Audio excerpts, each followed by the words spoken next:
High বন্ধুরা, তোমরা সবাই কেমন আছো? দেখো, আবার একটি নতুন ভিডিও নিয়ে চলে এসেছি।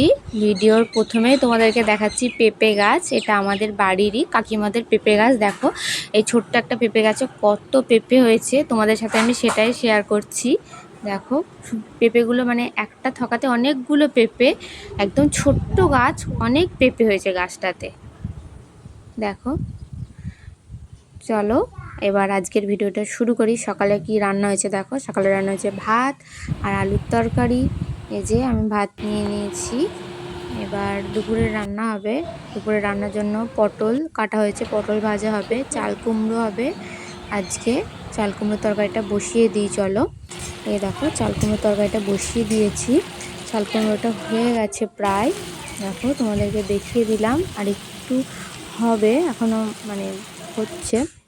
এই দেখো, আজকে বাদাম দিয়ে চাল কুমড়ো রান্না করেছি একটু অন্যরকমভাবে।